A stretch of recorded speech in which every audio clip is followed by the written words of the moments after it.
hindi mo ma-experience yung miracle. So, sino na po sa inyo naka-experience na sinabi na masakit ang ulo ko? Tapos yung isang tita, hinimasin kayo, bigla kayong marirelieve. Minsan sabihin natin, it's a miracle, di po ba? Actually, ako po, meron akong gano'n na, nung minsan po kasi, hindi ko alam kung yun ay totoo, ano po. I mean, hindi ko siya inanong gano'n. Kasi meron po akong si Kobe tita, si Kobe ni Tita Banji, ay ni Tita Vilma.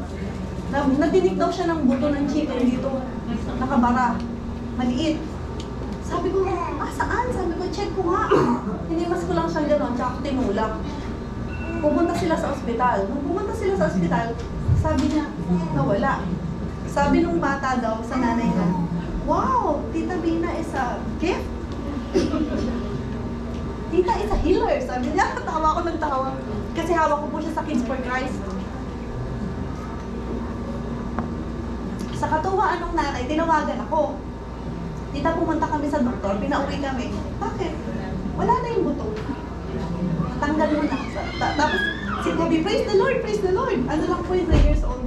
3 years old, 4 years old. Sabi niya, praise the Lord, kasi si tita, she heals you. Ganun, sabi ng bata. So parang, wow, Lord, if I have a gift, dapat pala naging doktor ako. Sorry po, ano po. So, sign gifts, revelation and gift. And thank you po sa pakape, para hindi sila antokin. Ayun po, ano po. Time out na naman again. Okay, fine. 5 minutes. Okay, prophecy. Ano po? Yung revelational gift po, speaking the mind of the Lord, which is prophecy, discernment, tongues, interpretation of tongues. This revelational gift po, ano po, napakapambihira po yan. Ano po? Kung meron po kayo yan, wow, thank you Lord. Thank you Lord talaga. So, yan po lahat ng charismatic gift or spiritual gift. Ano po? It's the gift for us to build the kingdom of God. So, dito po sa community natin, ano po, nagtutulungan po tayo. Yung iba po na wala sila, meron tayo, di ba? Tama po ba? Kung kayo ay may knowledge, i-share niyo po. Kung marunong kayo mag-gitara, i-share niyo po, ano po. You showcase your talents, pero para kay Lord. Hindi po ito concert. Di ba, Tito Art? Hindi tayo nagko-concert. Kung marunong tayong kumanta, then show it. Ano po? I-share natin. Kasi yung talent po na yan, sabi nga, hindi yan kinikip. Dapat po i-share. So, yun po, ano po? So, next week po, ano po, magkakaroon po kayo ng prayer session. So, pag may-pray over po kayo, so, meron pong mga obstacles na meron tayo, ano po, tulad ng unrepentant attitude.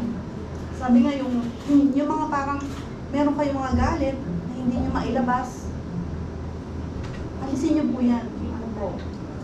For sure po, dadalhin po nila kayo. I mean, tatanungin kayo kung gusto nyo mag-confess. I-cleanse your heart po, ano po. Huwag nyo pong baliwalain. Next po is feeling unworthy. Ayoko dyan kasi lahat ng sumasali dyan mayayaman. Tama ba dito, Arvin? Di naman, di lahat. Di po ba? Ayoko dyan kasi mga sumasali dyan, mga engineer. Actually po, side story, si Tito po hindi engineer. Hindi rin siya college graduate na BS, wala. Ang baba lang po pinag-aralan ni Tito. Pero dinala siya ni Lord dito dahil dun sa kapatid niya. Meron po kasing kapatid si Tito dito. So, dinala siya dito, ano po. Tapos, eventually, mag-asawa na siya, kinuha niya ako.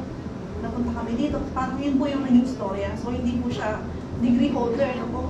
And yet, sabi namin, we want to serve the Lord. So, siguro po sabi nga, binless niya yung aming, binless niya yung aming work, ano. Actually, si Tito po, gitarista kasi siya, ano po. So, ayan po. Fear. Ano yung fear natin? Natatakot tayo. Kasi baka mamaya kung ano yung sabihin ng ibang tao sa atin. Yung fear na, alam niyo yun, parang takot kayo na baka mahuli kayo dito kasi nasa Saudi kayo eh. Sino po sa inyo yung takot? Natatakot ba kayo na makulong dahil kay Christ? dahil ipinakikita nyo na ako ay Katoliko. Meron ba? Meron konti, di mo ba? Noon ako nun may konti ako eh. Sabi ko, ano ba yan? Baka bawal yan. Kasi ano, ganyan. Pero nung meron ng pare, actually nagkaroon dito ng pare, parang after 4 years namin na CFC kami, hindi po agad nagkaroon ng priest, ano po. And then the doubt, totoo ba yan? Totoo ba yan si Holy Spirit? Totoo ba yan yung mga gift na yan? Magiging masaya ba ako dyan? Hindi, okay na ako. Okay na ako, masaya na ako sa opisina ko, sa trabaho ko, sa mga kaibigan na kung anong meron ako.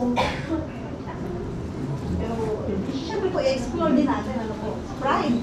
Ano po yung pride? Hindi yung sabong panlabas, sabi nga. Yung pride na, kaya ko namang mabuhay dito sa Saudi kahit walang community. Yung pride na, katalino naman ako, hindi ko naman kailangan ng community. No, hindi po, ano po, selective. Ay, hindi, ayoko dyan pumunta kasi ganyan sila dyan. Oo, parang minsan po, tandaan po natin, walang perfect community. Kasi nandun kayo. Hindi po, ano, dyan ko po yun. So, huwag po tayo maging selective. At saka po sa mga gifts na gusto nating matanggap, kuhanin niyo po, tanggapin niyo po. Pag binibigyan kayo ng regalo, tanggapin niyo lang, tapos, itago. Gamitin nyo. Di ba, Tito Art? Kailangan mag-serve si Tito Art. So, ayan po kasi Tito Irene. So, ayan po, ano po. So, whoever blaspheme against the Holy Spirit will never be forgiven. They are guilty of an eternal sin. So, napakabigat po niyan, ano po. So, do we believe that God is with us?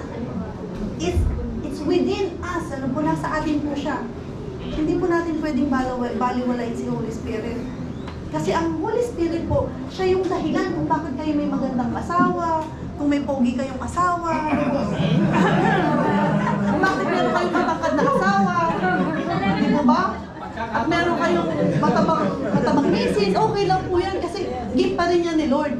Kasi di ba, Tita Chona? Kasi kung nakayayat ka, magagalit sa'yo yung nanay mo. Pinapayat ka ni Tito Renz. So, ayan po, ano po. So, please po, ano po, we should have light in the Holy Spirit. We should ask the Holy Spirit to guide us, to protect us, ano po, in every way, in every time in our life, kahit sa aspeto, ano po. What we will do in the prayer session next week. So next week po, ano lang po ito, next week po, pag-pray over po nila kayo, or pwede kayong magkaroon ng one-on-one sa mga concern nyo na gusto nyo i-lift up.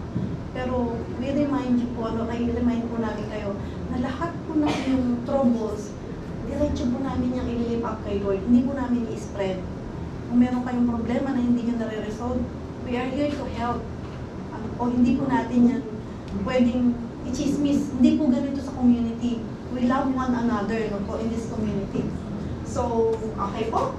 Reminder, beware, not afraid, review intention and expectation. So ano ba yung ina-expect nyo dito? Dito po hindi po hindi po may party lagi.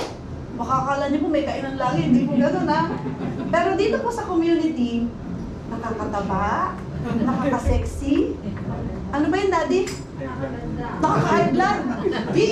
Nakakaganda. Ay, nakakaganda. Yan, salamat Tita Arlene. Actually po, sa community po, lahat na yan, ano po. Actually, nung wala pa po kami sa community, hindi ako lagi masaya eh. Kasi lagi na ako nakakulong sa bahay. Pero nung nasa community na kami, ang tagal naman ng Thursday. Pinaantay ko yung Thursday kasi gusto ko ulit mag-household. Gusto ko makita yung mga ka-household ko. Lagi akong look forward sa Thursday. Kasi po, nung nasa bahay lang ako, di ako naglilinis. Kaya sabi ko, wala naman ako iniintay. Parang wala akong nilulook forward. Pero nung nasa CFC na kami, masipag ako. Kasi may darating sa bahay, magka-household, Yun po yung parang nandun yung adrenaline. Di mo ba? Meron ka nilulook forward. So, yun po, kailangan maglaban ako ng Wednesday kasi yung Thursday ko, Friday, hindi na ako makakalaba. Nag-change din po ba?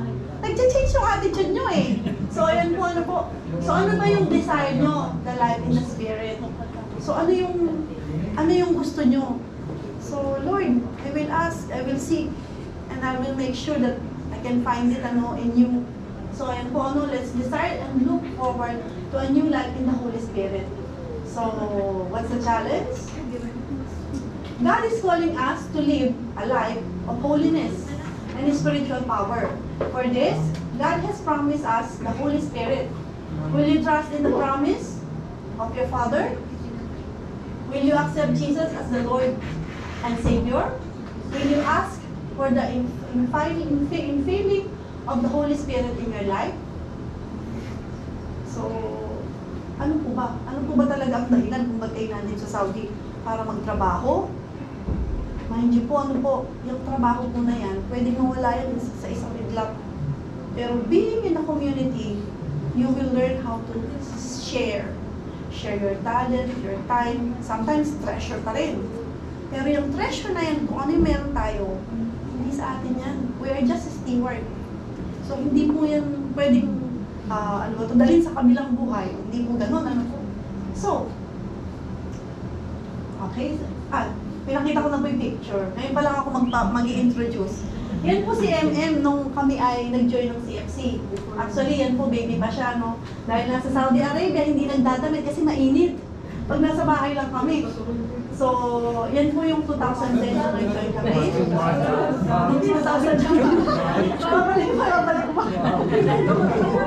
So, yan po, ano po, 2019, ayan, lumaki na po sila. 2023, yan, sa Bataan po yan, yung tatay ko, kasama namin sa Pilipinas. So, yun po yung recently 2024. Tita, nag-graduate na si Rich! So, ano po yung aming anak ko, 2024, nag-graduate po siya. And, 2017, balik tayo 2017.